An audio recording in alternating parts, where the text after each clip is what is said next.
Hari ini saya menerima maklumat yang di mana syarikat perkapalan telah memberi pengurangan daripada sebelum ini 100% daripada GA 60% itu daripada jumlah tersebut, contohnya RM10,000 nilai harga kereta kalau 60% bermaksud GA itu nilainya RM6,000.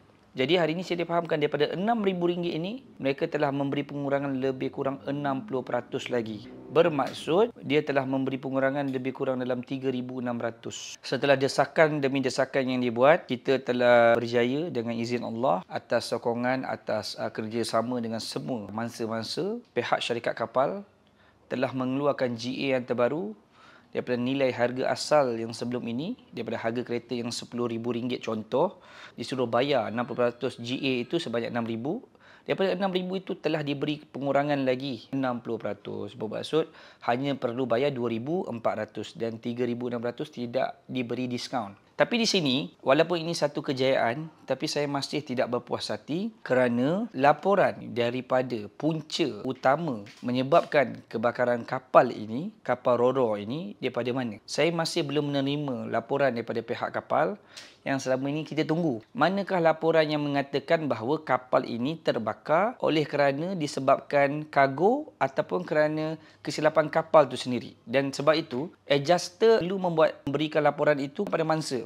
Tak nak beri kepada mangsa, beri kepada lawyer mangsa. Tapi sampai hari ini tak ada. Dan walaupun dapat pengurangan 60% daripada harga GA yang sebenar yang dikeluarkan sebelum ini 60%, telah memberi pengurangan lagi 60%, tapi kita masih tidak berpuas hati kerana perkara yang pertama, adakah harga itu mengikut harga kereta yang sebenar? Macam saya sebut, sebelum ni harga motor tu RM10,000 je. Tapi diletakkan harga kereta motor itu nilainya RM29,000. Jadi kalau daripada 60% sekalipun, katakan RM29,000. Kalau 60%, bermaksud dapat kena bayar RM17,400. Okey, daripada RM17,400 ni dikatakan beri pengurangan sebanyak 60%. Maksudnya RM10,440 diberi pengurangan. Kalau ditolak dengan RM17,400, RM6,960 masih banyak. Sedangkan harga motor itu baru nilainya hanya RM60,000 saja. Jadi sebenarnya harga itu tetap bagi saya mahal. Walaupun banyak jauh beza daripada sebelum ni. Daripada 60% GA yang perlu dibayar, dikurangkan lagi 60%. Maka banyaklah pengurangan, itu satu perkara yang baik. Tapi masih lagi saya tidak berpuas hati. Nombor satu adalah, adakah harga itu mengikut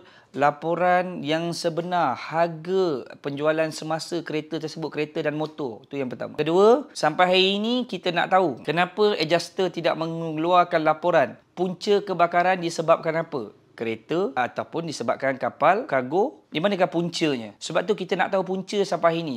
Sampai hari ini kita tak dapat punca. Jadi saya minta kepada semua mangsa-mangsa, silalah berhubung dengan ejen-ejen anda semua untuk mendapatkan belaan dengan pengurangan. Kita dapat pengurangan dah okey dah. Tapi saya minta kepada semua mangsa-mangsa, tolong desak kepada ejen-ejen di bawah syarikat perkapalan untuk meminta laporan kebakaran kapal tu berpunca daripada apa. Sebab GA ni boleh terlaksana sekiranya kapal itu terbakar kerana kargo. Barulah boleh terlaksana. Tapi kalau kerana kecuaian kapal itu sendiri, maka GA ini tidak boleh terlaksana. Jadi sebab itu, saya di sini minta kepada syarikat kapal untuk mengeluarkan laporan. Yang paling penting, adjuster keluarkan laporan untuk ada keterusan kat sini. Mana keterusan? Kenapa kapal tu terbakar? Puncanya mana? Reporting, bagi reporting. Jadi sebab itu, saya minta kepada kita semua jangan berdiam diri. Teruskan. Tapi bagi saya, siapa yang mampu untuk membayar GA daripada harga asal 60%, dikurangkan lagi 60%, mampu bayar, teruskan. Boleh pergi bayar dan boleh pergi ambil kereta. Saya difahamkan, mereka beri special pula kali ni. Dah bagi kurang 60% daripada harga 60% yang sebenar, maka diorang biaya sekali perkhidmatan untuk hantar kereta-kereta itu terus ke Sabah. Tak perlu bayar kos. Jadi, sesiapa yang rasa nak ambil, dah boleh pergi ambil sekarang. Kalau ada kewangan yang cukup, boleh ambil. Sebab bayar GA yang telah dikurangkan daripada harga asal 60%, dikurangkan lagi 60%, dan saya difahamkan harga itu termasuk kos transportation untuk hantar. Jadi sebenarnya itu perkara berita yang baik, jauh lebih baik daripada sebelum ni. Cuma pastikan harga yang dikurangkan itu daripada nilai harga kereta semasa atau motor semasa. Sebab tu saya bagi tahu, pengurangan dah diberi, bagus, tapi pastikan daripada harga semasa. Jadi itu sahaja daripada saya. Jadi kita terus minta kepada pihak kapal keluarkan laporan yang sebenar. Okey? Itu sahaja daripada saya. Assalamualaikum.